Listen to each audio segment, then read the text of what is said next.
Hey there, Grumpy Old Fart here. I'm doing a UFO encounters video of the Cash Landrum event from 1980. This is one of the weirder ones, but when I do these, I try to find videos with some evidence, with some physical evidence that we can say, yes, something actually did in fact happen. And this is one of those.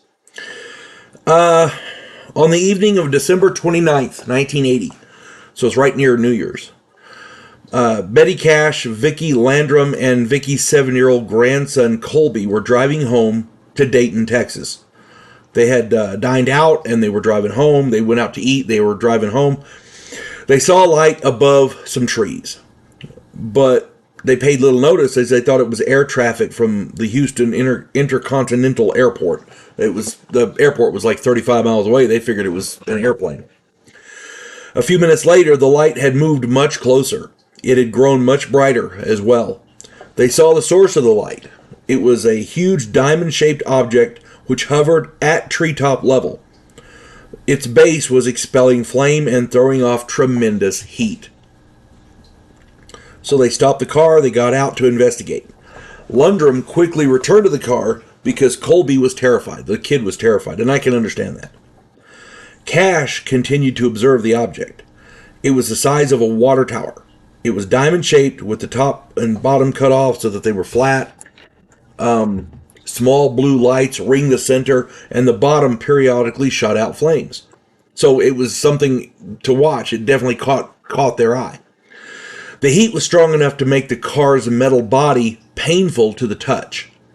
Cash had to use her coat to protect her hand when she got back into the car. Landrum claimed that she had touched the dashboard and her hand pressed into the softened vinyl and left an imprint for weeks. Investigators cited it as proof of the event. I don't know if that's proof of the event, but there you go. The object ascended, it rose in the air, and was surrounded by 23 helicopters. Some of them were Boeing CH-47 Chinooks. The encounter lasted a total of about 20 minutes. Now, here's where the proof comes in. The victims suffered nausea, vomiting, and diarrhea, generalized weakness, and burning sensation in their eyes. They felt as though they were sunburned. Cash's symptoms included blisters. She stayed outside the car much longer. She could not walk and lost patches of skin and hair. The doctors called this some form of radiation sickness, and that sure is what it sounds like. She got close to this thing. Maybe it was damaged or something. I don't know. But it was throwing off some kind of radiation. Cash was later treated for cancer. So, yeah, this, and the cancer wasn't there before. So they saw this item, this object. They stopped the car. They got out. One of them got back in. They all got sick, but the one that was outside the car suffered much more serious illnesses. What they suffered was akin to radiation sickness. Okay, that has been reported in other UFO encounters. To me, this has a ring of truth because these people had one, they've got no reason to lie. Two, there's actual physical evidence that they did encounter something. Was it an alien spacecraft? I don't know. The fact that, according to them, it was ringed by 23 helicopters. Yeah, so the government knew about it. Maybe this was some sort of a government top secret aircraft. I don't know. I mean, we don't know for a fact that it was alien, but we know definitely that it was a UFO, an unidentified flying object, because that's the definition, unidentified. We don't know what it was. It was flying, therefore it was a flying object, and it definitely was an object. The fact that the 23 helicopters surrounded it tells me not only did the government know about it, but maybe they were trying to protect it or attack it, one of the two. I don't know. Maybe this was a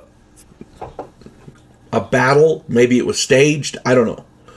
My contention here is the government knows about it, or at least that in 1980 they knew about it. This thing was a real object. It threw off radiation and made these people sick. gave one of them, at least one of them, cancer. So, yeah, if this was an alien spacecraft, that would make sense. If it's a government spacecraft, of a government type of craft of some kind, yeah, somebody's got some explaining to do. That's all I'm saying. I hope this finds everybody well.